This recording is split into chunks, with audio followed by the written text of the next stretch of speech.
छात्रों,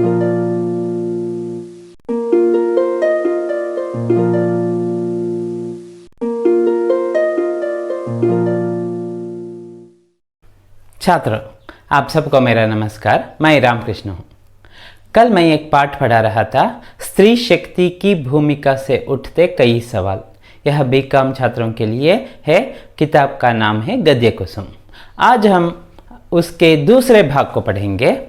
दूसरा भाग, पहले भाग में हमने क्या क्या सीखा, स्त्री की क्या क्या चुनौतियाँ हैं, क्या क्या समस्याएं हैं, और कई युगों से, जैसे त्रेता युग से वे बताती है कि सीता को कितना कष्ट झेलना पड़ा और इस युग में उसकी क्या भूमिका है ಅಂದರೆ ಅವಳ ಏನು ರೋಲ್ ಇದೆ, उसके कारण, उसकी भूमिका के कारण उसके जो विचार थे, और पहले वह क्या सोचती थी, खुद के अस्तित्व के बारे में उसने कभी नहीं सोचा। वह सोचती थी कि मेरा जीवन मेरे पति या मेरे परिवार की सेवा के लिए ही है, लेकिन आज वह अपने अधिकार के बारे में बात करने लगी है और अपना अधिकार प्राप्त करना चाहती है। इसलिए कई नए सवाल उठ खड़े हो गए हैं।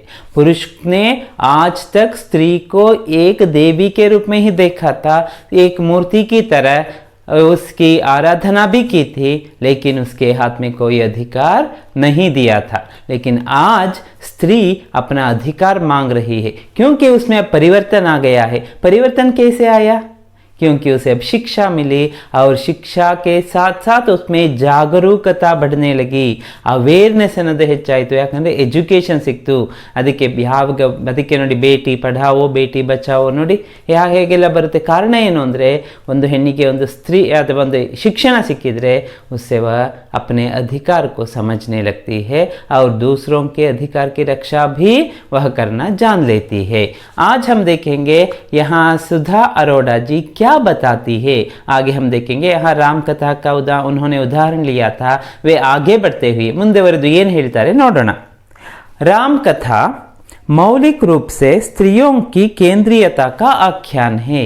स्त्रियों की केंद्रीय, राम कथा के बारे में अगर कोई बोले रामायण के बारे में, आप तुरंत बताएंगे हाँ उसमें राम की कथा जरूर है, लेकिन उस रामायण के पीछे एक ही कारण है, स्त्री। वह स्त्री कौन है? सीता। तो इसलिए हम उसका भी आख्यान का मतलब है यहाँ कहानी कह सकते हैं। स्त्री की भी कहानी है, या मुख्य रूप से स्त्री की ही कहानी है। यहाँ राम से भी ज्यादा स्त्री, ये सीता का ही पात्र वहाँ हमें बार बार हमारी आंखों के सामने आता है। हालांकि रावण जैसे महायोद्धा और राम जैसे सूझबूझ वाले चरित्र के टकराव को ही इसका मूल घटक माना जाता है। ऊपर से देखने पर हमें दो घटक मिलते हैं, दो यूनिट। एक रावण जो एक महान राजा था, और दूसरा राम जो सूझबूझ और तिಳುವಳಿಕೆ ಇರುವ ಒಬ್ಬ ವ್ಯಕ್ತಿಯಾಗಿದ್ದ। दोनों के बीच में लड़ाई होती है। उस लड़ाई के लिए कारण कौन है? सीता ही है। इस घटक के अतिरिक्त एक और घटक हम आसानी से देख लेते हैं, वह है स्त्री के साथ इन दोनों पक्षों का रवैया। और ये इन दोनों पक्षों ने स्त्री के लिए या स्त्री को दृष्टि में रखकर कौन सा रवैया अपनाया, कौन सी नीति अपनाई, कौन सा दृष्टिकोण अपनाया। ಅಂದರೆ ಹೆಣ್ಣಿನ ಬಗ್ಗೆ ಈ ಎರಡೂ ಕಡೆಯವರಿಗೆ ಯಾವ ದೃಷ್ಟಿಕೋನ ಇತ್ತು, कौन सा रवैया था, ಅದು इंपॉर्टेंट। युद्ध में कौन जीता कौन हारा आपको पता है। रावण हारने के कारण आपको पता है, क्योंकि उसका रवैया, किसके प्रति रवैया? स्त्री के प्रति। ಅಂದರೆ ಸ್ತ್ರೀಯ ಬಗ್ಗೆ ಆತನ ಏನು ದೃಷ್ಟಿಕೋನ ಇತ್ತು ಅದಕ್ಕೆ ಅವನು ಸೋತಿದ್ದು। राम क्यों जीते?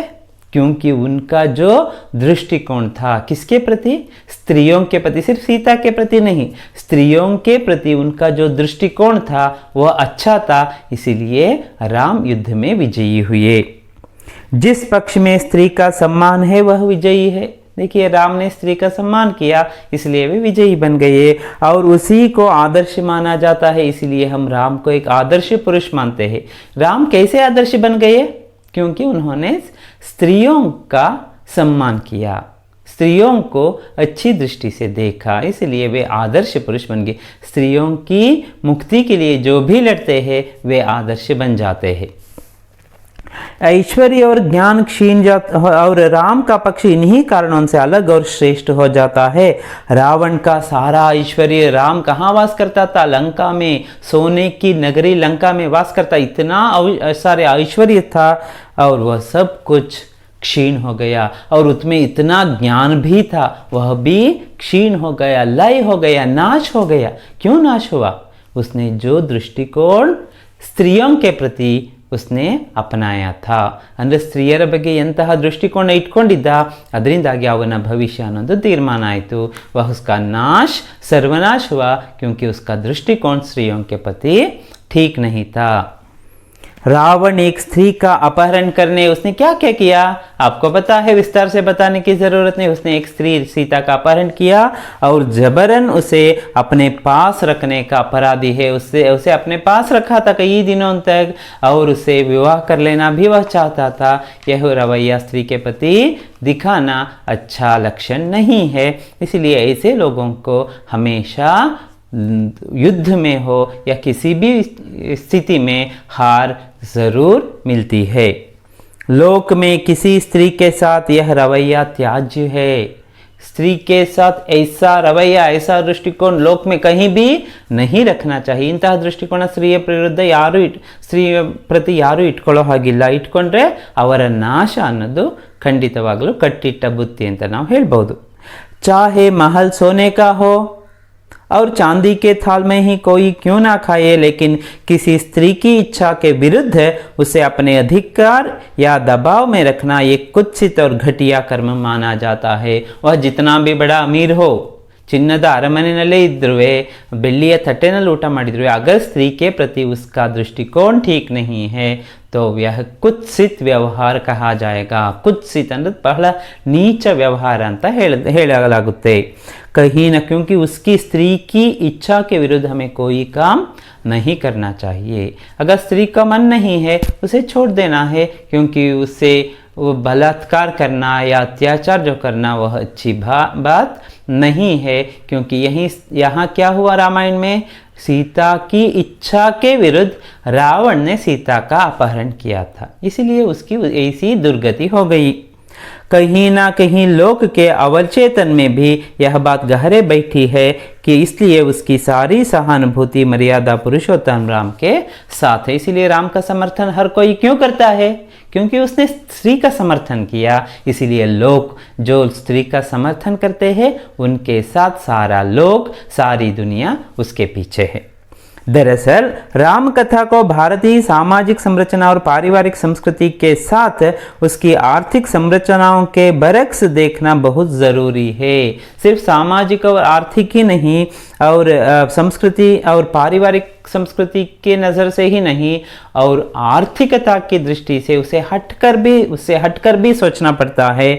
इन सब में स्त्री हमेशा एक ऐसे पायदान पर रही है जहां उसका जीवन संघर्ष घनीभूत और जटिल रहा है। आर्थिक स्थिति या जो आर्थिक स्वातंत्र्य होता है स्त्री को कभी प्राप्त ही नहीं हुआ, ऐसी आज़ादी उसे कभी नहीं प्राप्त हुई है, और उसका जीवन भर संघर्षमय ही रहा।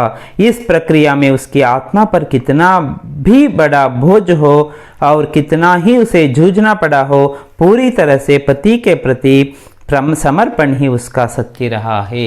जीवन में जितनी भी कठिनाइयाँ आए, लेकिन उसने अपने पति का साथ नहीं छोड़ा। यही उस स्त्री की महानता है, इसी में उसका चरित्र पूर्ण होता है। कौशल्या, आप कौशल्या के चरित्र के बारे में सोचिए। कौशल्या आपको पता है ना, राम की माता।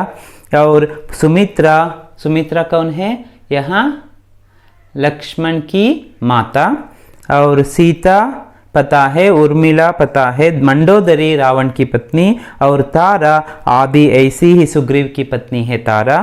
ऐसी ही स्त्रियां हैं। सीता का चरित्र इन सब में विराट है। ये सभी पात्रों ने त्याग किया है, ಎಲ್ಲ ಪಾತ್ರಗಳು ತ್ಯಾಗವನ್ನು ಮಾಡಿದ್ದಾರೆ। उन सब में भी सबसे महान त्याग करने वाली है, और हर एक घड़ी अपने पति के साथ रहने वाली है। उसके कष्ट में साथ देने वाली है सीता, उसके निर्णय को मानने वाली है सीता। इसलिए सीता का स्थान इन सब से ऊपर है। ಸೀತೆಯ ಸ್ಥಾನ ಎಲ್ಲರಿಗಿಂತ ಮೇಲೆ. ಯಾಕೆ? ಗಂಡ ಎಷ್ಟೇ ಕಷ್ಟದಲ್ಲಿದ್ದರೂ ಗಂಡನ ಜೊತೆ ನನ್ನ ಆಕೆ ಯಾವತ್ತೂ बिटिरलीला। वह ना केवल बाहर निकली बल्कि 100 दुख सहने के बावजूद उसने अग्नि परीक्षा दी। वह बाहर निकली, घर से बाहर, महल से बाहर गई। क्यों? राम के साथ वनवास करने गई। देखिए, यह उसका पहला त्याग था। एक राजकुमारी थी, उसने क्या किया? सब कुछ त्याग दिया। किस लिए त्याग दिया? अपने पति के लिए, अपने पति के संतोष के लिए। उसके साथ वह भी वन में चली गई और अंत में अपने पति की इच्छा पूर्ण करने के लिए उसने अग्नि परीक्षा भी दी और गर्भकाल में बेवजह जंगल में छोड़ दी गई। और जब वह गर्भवती हुई थी, पेट में बच्चे थे, तब उसे जंगल में छोड़ दिया गया। फिर भी तब उस संदर्भ में भी उसने कोई विरोध नहीं किया। इन सब के बावजूद उसने राम की वंशबेल को बढ़ाया और अपनी जुड़वा संतान लव और कुश को योग्य बनाया। इतना सारा कष्ट उसे मिला, हम कहे तो राम के कारण ही मिला। फिर भी उसने राम के वंश को आगे बढ़ाया। ರಾಮನ ವಂಶವನ್ನು ಬೆಳೆಸೋ ಕೆಲಸ ಮಾಡ್ತಾಳೆ। कैसे? उनके 2 बेटों को लव और कुश को आगे बढ़ाया, उनका पालन पोषण किया। सीता एकमात्र ऐसा चरित्र है जिसने सब कुछ सहन करके पितृसत्ता की जड़ों को सबसे अधिक मजबूत किया है। इतना कष्ट सहने के बाद भी उसने अपने पति के घर का जो संतति है उसे आगे बढ़ाने में उसने योगदान दिया है। एक सहनशील पत्नी का इससे शानदार उदाहरण पूरी दुनिया में नहीं मिलेगा। इतनी सहनशीलता क्या कोई दूसरी स्त्री में आप देख सकते हैं? देखने को कभी आपको मिलती है ऐसी सहनशीलता? कहीं नहीं।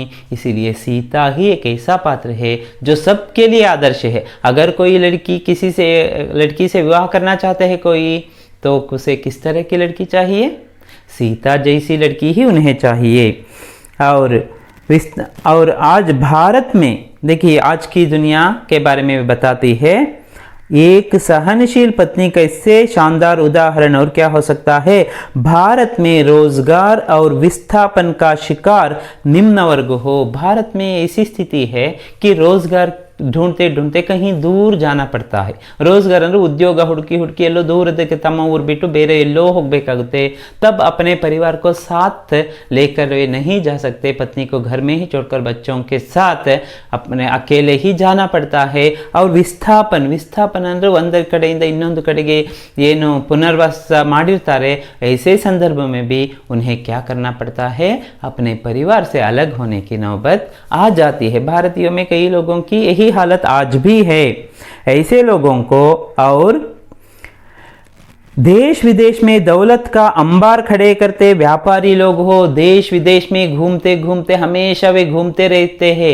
महीने में 20 दिन विदेश में रहने वाले लोगों के लिए वे पैसे इकट्ठा करना चाहते हैं। पत्नी के बारे में वे सोचते भी नहीं है। लेकिन पत्नी को कहाँ रहना पड़ता है? घर में रहना पड़ता है। और अपनी रंगरेलियों में मस्त सामंती मानसिकता वाला पूंजीपति सबके लिए सीता ही सबसे अनुकूल और जरूरी पात्र है। ऐसे सभी लोग जो पूंजीपति होते हैं ना, कैपिटलिस्ट, ये लोग भी घूमते रहते हैं, घर में ज्यादा रहते नहीं। वे अपनी जो इच्छाएं होती है जो बाहर ही वे पूरा कर लेते हैं। और इन सभी लोगों के लिए आदर्श स्त्री, आदर्श पत्नी के रूप में कौन सा पात्र खरा उतरता है? सीता का पात्र। सीते ತರ ಇದ್ರೆ ಯಾರು ಇನ್ನೂ ಏನು ಮಾಡಿದ್ರು ಯಾರು ಕೇಳೋ ಹಾಗಿಲ್ಲ। और ಯಾಕಂದ್ರೆ सीता ने कभी राम से प्रश्न नहीं किया, तो ऐसी ही सीता का रूप वे अपनी पत्नियों में सभी पुरुष देखना चाहते हैं। सीता ही 1000 कमियों से निजात दिलाकर उसकी प्रतिष्ठा बरकरार रखने के लिए अपने जीवन को होम कर सकती है। पति में जितनी भी कमियां हो, गंडನಲ್ಲಿ ಎಷ್ಟೇ ಕೊರತೆಗಳಿದ್ರೂ उसने अपने जीवन का त्याग करके बलिदान देकर अपने पति के गौरव की रक्षा करती है।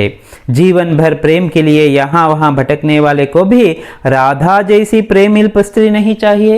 जीवन भर प्रेम करते हुए कभी उससे प्यार करना, कभी इससे प्यार करना, इस तरह घूमते रहने वाले भंवरे की तरह रहने वाले लोगों को भी सीता जैसी स्त्री ही चाहिए, गोपिका जैसी स्त्री नहीं चाहिए।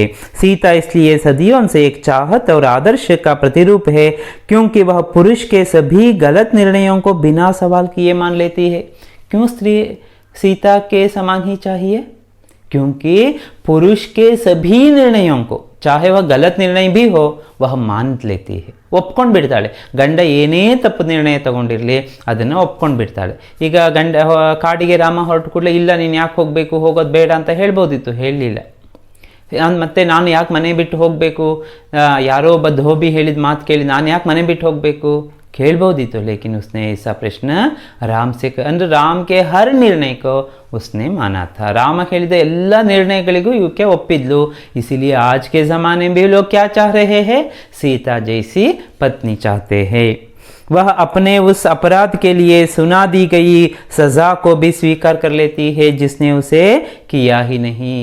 उसने कोई अपराध नहीं किया था, ಯಾವ ತಪ್ಪು ಮಾಡಿರಲಿಲ್ಲ, फिर भी उसे सज़ा दी गई जंगल जाने का. जंगल में उसे अकेली छोड़कर लक्ष्मण वापस आ जाता है. तो एक ऐसी घटना का भी उसने कभी विरोध नहीं किया. इसी रवायत को आज तक पुरुष सत्ता अपने हक में चला रही है. जो परंपरा है आई थी रामायण के काल से, उसी परंपरा को आज का पुरुष भी चलाना चाहता है.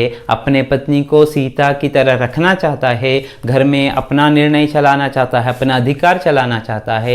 सीता के रूप में अपनी पत्नी जो रहती है उसे अपनी बात मानने के लिए विवश कर देता है. ತನ್ನ ಹೇಳಿದ್ದನ್ನು ಕೇಳಬೇಕು, ಮತ್ತೆ ಮಾತು ಆಡೋ ಹಾಗಿಲ್ಲ. ಇಂಥ ಸ್ಥಿತಿಗೆ ಯಾರನ್ನು ತಂದಿದ್ದಾನೆ?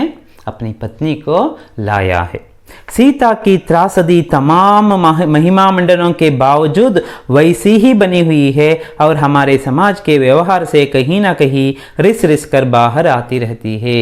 आज भी सीता का चरित्र हम आज के समाज में भी देख सकते हैं. ऐसी कई सीताएं, करोड़ों सीताएं अब भी जी रही है बिना प्रश्न किए अपने पति से. ತನ್ನ ಗಂಡನನ್ನು ಪ್ರಶ್ನೆ ಮಾಡದಲೇ ಇಂದಿಗೂ ಕೋಟಿಗಟ್ಟಲೆ ಸೀತೆಯರು ನಮ್ಮ ದೇಶದಲ್ಲಿ ಈಗಲೂ ಬದುಕಿದ್ದಾರೆ, ತಮ್ಮ ಜೀವನವನ್ನು ಸಾಗಿಸ್ತಾ ಇದ್ದಾರೆ. वे किसकी आज्ञा का पालन कर रहे हैं? अपने पति की आज्ञा का. पति श्री रामचंद्र ना होने पर भी, कृष्ण की तरह होने पर भी वे सीता की तरह अपने पति के हर एक आदेश का पालन कर रही है, क्योंकि उसका अधिकार वह मान चुकी है. वह रावण की ज़बरदस्ती का ही शिकार नहीं हुई, बल्कि मर्यादा और प्रजा प्रेम के नाम पर राम की ज़्यादती का भी शिकार हुई. यहाँ रावण ने जो ज़बरदस्ती की उसकी शिकार बनने के बावजूद उतना ही नहीं, राम ने जो ज़्यादती दिखाई, अति आಯ್ತಿದು. ಯಾಕೆ ಯಾರೋ ಒಬ್ಬ ಹೇಳಿದ ಮಾತನ್ನು ಕೇಳಿ ಧೋಬಿ ಸೀತೆ ನಾನು ರಾಮನ ಥರ ಅಲ್ಲ, ಬಿಟ್ಟು ಹೋಗಿರೋ ಹೆಂಡ್ತಿನ ಮತ್ತೆ ಸೇರಿಸ್ಕೊಳ್ಳೋದಕ್ಕೆ ಅಂತ ಮಾತನ್ನು ಕೇಳಿ ಬಿಡೋಂಥ ರಾಮ ಅದು ಅತಿ ಅಂತ ಅನಿಸುತ್ತಲ್ವಾ? ಅಂತಹ ರಾಮನ ರೀತಿಯಲ್ಲಿ ಇಲ್ಲಿ ಎರಡೂ ರೀತಿಯ ಕಷ್ಟಗಳನ್ನು ಸಹಿಸ್ತಾ ಇರೋದು ಯಾರು? आज की स्त्री है. जंगल का रास्ता चुना और शक की सुइयों से बिंद कर अग्नि परीक्षा दी. सीತೆಗೆ ಕೊನೆಗೆ ಏನಾಯಿತು? अग्नि परीक्षे ಕೊಡಬೇಕಾಯಿತು. क्रूरता के चरम का शिकार होकर वह जंगल में छोड़ दी गई और यातना के सीमांत पर पहुंचकर उसने धरती में समा जाने का निर्णय लिया. इतनी यातना उसे मिली, इतना कष्ट हुआ कि अंत में उसने क्या किया? अपने आप को धरती में समा लिया. ಭೂಮಿಯಲ್ಲಿ ತನ್ನನ್ನು ತಾನು ಅರ್ಪಿಸ್ಕೊಂಡು ಬಿಡ್ತಾಳೆ ಭೂಮಿ ತಾಯಿಗೆ. ಭೂಮಿಯಲ್ಲಿ ಸೇರಿ ಹೋಗಿಬಿಡ್ತಾಳೆ. ನೋಡಿ ಎಷ್ಟೊಂದು ಕಷ್ಟ ಇದ್ರೂ ತನ್ನಲ್ಲೇ ಅಷ್ಟು ನುಂಗಿಕೊಳ್ತಾಳೆ. फिर भी मरते वक्त तक उसने कभी राम की शिकायत नहीं की. ಸಾಯೋ ಸಮಯದವರೆಗೂ ಒಂದೇ ಒಂದು ಶಬ್ದವನ್ನು ರಾಮನ ವಿರುದ್ಧವಾಗಿ ಅವಳು ಮಾತಾಡೋದಿಲ್ಲ. आज पारिवारिक ढांचे में स्त्री की दशा देखकर इनमें से कई सच्चाइयाँ हमारे सामने आ जाती है. लोग रावण का पुतला फूंकने की खुशी में यह भूल जाते हैं कि सीता का अपराधी केवल रावण ही नहीं है. ವಿಜಯದಶಮಿ के दिन रावण का पुतला फूंकते हैं. ರಾವಣನ ಒಂದು ಪ್ರತಿಮೆಯನ್ನು ಮಾಡಿ ಅದನ್ನು ಸುಟ್ಟಾಕ್ತಾರಲ್ಲ, ಪಟಾಕಿ ಎಲ್ಲ ಹಚ್ಚಿ ಸುಡ್ತಾರಲ್ಲ. जैसे रावण एक क्रूर था, उसकी हमने हत्या कर दी. यहाँ राम की विजयी के बारे में वे खुश है, लेकिन वहाँ राम भी एक अपराधी है, उसके बारे में कोई सोचता भी नहीं. ಇಲ್ಲಿ ರಾಮನೂ ಸಹ ಅಪರಾಧಿನೇನೆ.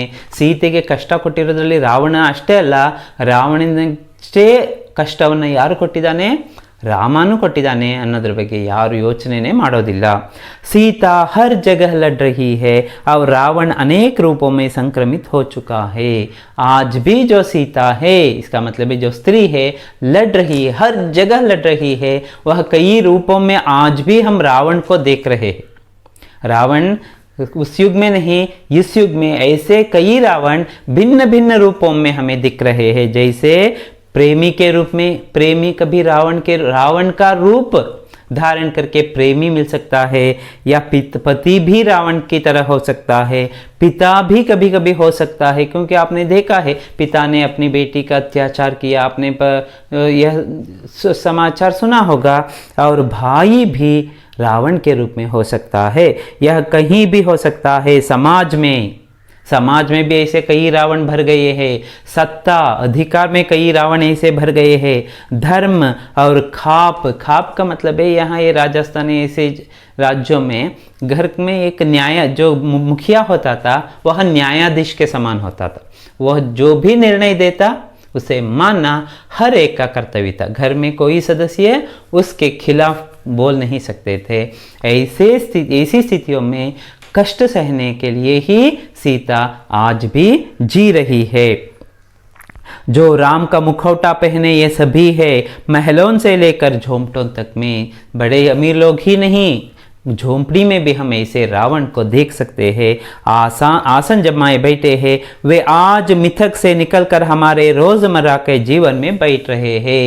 वह तो एक मिथक के रूप में हमारे सामने है वह कथा, लेकिन सच्चाई के रूप में हम उनको अब भी देख सकते हैं. हमारे चारों ओर ऐसे ही कई रावण अब भर गए हैं.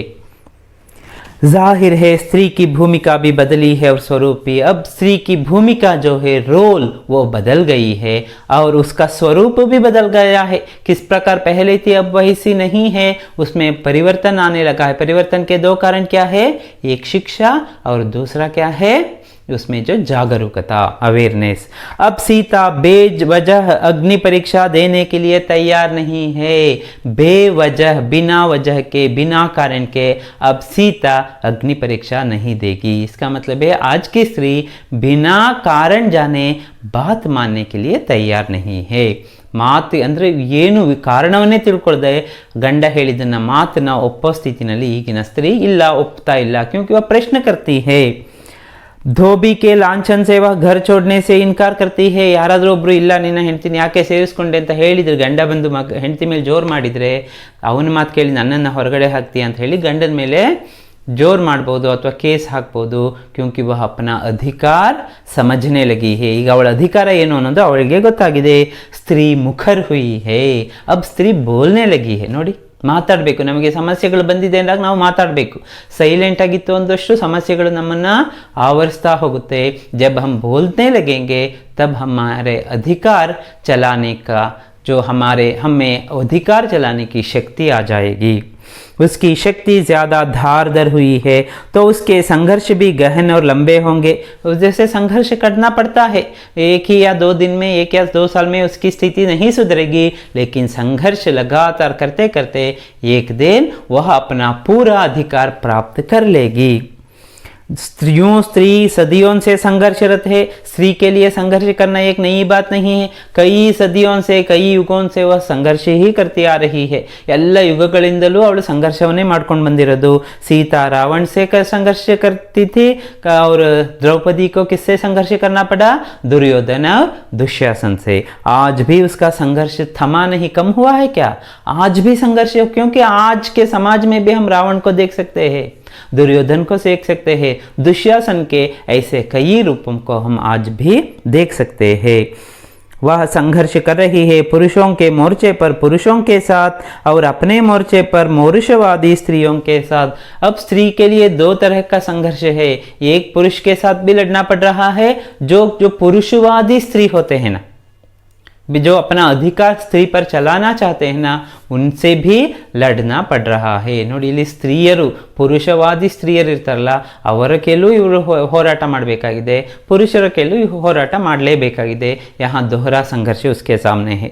वक्त के बदलने के साथ संघर्ष का स्वरूप भी बहुत कुछ बदल गया है। अब संघर्ष का स्वरूप, ಅದರ ಸ್ವರೂಪ ಬದಲಾಗ್ತಾ ಇದೆಯಂತೆ। ಬಸ್ नहीं बदली स्त्री के संघर्ष की प्रकृति। ಸಂಘರ್ಷ ಮಾಡೋ ರೀತಿ ಬದಲಾಗಿದೆ ಹೊರತು ಸಂಘರ್ಷ ಮಾಡೋ ಪ್ರಕೃತಿ ಅನ್ನೋದು ಬದಲಾಗಲಿಲ್ಲ, ಅಂದರೆ ಅವಳು ಮಾಡಲೇಬೇಕಾಗಿದೆ। सीता ने रावण से संघर्ष किया, सीता ने रावण से संघर्ष किया, लेकिन राम के अन्याय को सहा। देखिए ಎಷ್ಟು ಚೆನ್ನಾಗಿ ಹೇಳಿದ್ದಾರೆ, रावण से संघर्ष किया, उसका विरोध किया, लेकिन राम ने जो अन्याय किया उसके प्रति उसे सहा, सहना, सहिसिद्ಲು। अगर वह राम से भी संघर्ष करती तो उतना जो कष्ट उसे मिले सहने की ज़रूरत ही ना पड़ती थी। ಅಷ್ಟೊಂದು ಕಷ್ಟವನ್ನು ಅನುಭವಿಸೋ ಅಗತ್ಯನೇ ಬರ್ತಿರಲಿಲ್ಲ। उसने राम के अन्याय को सहा। आज की स्त्री रावण से भी संघर्ष कर रही है और राम के अन्याय से भी संघर्ष कर रही है। ಅದು ಈಗಿನ ಸ್ತ್ರೀ ಪಾಠ ಕಲ್ತ್ಕೊಂಡಿದ್ದಾಳೆ, ರಾವಣಂತಹವರ ಜೊತೆನೂ ಹೋರಾಟ ಮಾಡ್ತಿದ್ದಾಳೆ। राम जैसे लोगों से भी जो अन्याय करते हैं उनसे भी वह लड़ रही है। संघर्ष अब दोहरा हो गया है। दोहरा ಅಂದರೆ ಎರಡು ಮುಖ, ತಿಹರಾ हो गया है, ಮೂರು ಮುಖದಲ್ಲಿದೆ ಸಂಘರ್ಷ, ಮೂರು ರೀತಿನಲ್ಲಿ। नहीं ಚಹುಮುಖ हो गया है। ಚಹುಮುಖ, ನಾಲ್ಕು ಕಡೆಯಲ್ಲಿ ಎಲ್ಲ ದಿಕ್ಕುಗಳಿಂದಲೂ ಈಗ ಅವಳಿಗೆ ಸಂಘರ್ಷವನ್ನು ಮಾಡ್ತಾ ಇದ್ದಾಳೆ। ಯಾವುದರಲ್ಲೂ ಈಗ ಅವಳಿಗೆ ಸುಮ್ಮನೆ ಕೂರ್ತಾ ಇಲ್ಲ।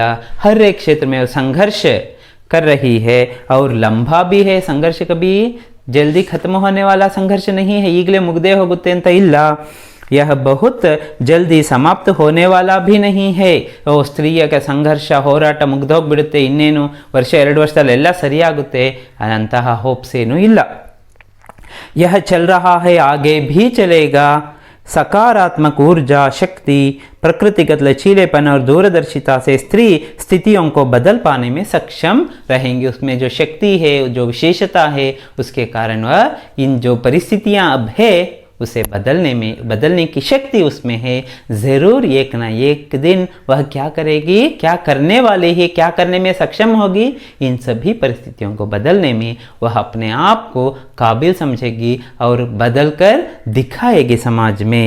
किसी भी प्रगतिशील समाज के विकास के लिए, अगर प्रगतिशील समाज का विकास होना है, उसकी उन्नति होनी है, तो यह तो ज़रूरी ही है। इसके बिना समाज की उन्नति, समाज की प्रगति कभी नहीं हो सकती। स्त्री पुरुष के समान ही अधिकार प्राप्त करना है, उसे समानता मिलनी ही चाहिए, तभी स्त्री का उद्धार होगा, पुरुष का भी उसी में श्रेय है। ಇಲ್ಲಿಗೆ ಈ ಪಾಠ ಮುಗಿದಿದೆ। ಚೆನ್ನಾಗಿ ಪುಸ್ತಕವನ್ನು ಇಟ್ಕೊಂಡು ಓದಿ, ಮತ್ತು ಏನಾದರೂ ಡೌಟ್ಸ್ ಬಂತು ಅಂದರೆ ನೀವು ಕಾಮೆಂಟ್ಸ್ ಬಾಕ್ಸಲ್ಲಿ ನೀವು ಕಾಮೆಂಟ್ಸ್ ಹಾಕ್ಬೋದು, ಅಥವಾ ನಮ್ಮ ಏನು ವಾಟ್ಸಪ್ ಇದೆ ಗ್ರೂಪು, ಅದರಲ್ಲಿ ನೀವು ಮೆಸೇಜ್ ಮಾಡಿ ನಿಮ್ಮ ಡೌಟ್ಸ್ ಏನಿದೆ ಅದನ್ನು ನಾನು ಸಾಲ್ವ್ ಮಾಡೋದಕ್ಕೆ ಟ್ರೈ ಮಾಡ್ತೀನಿ। Thank you.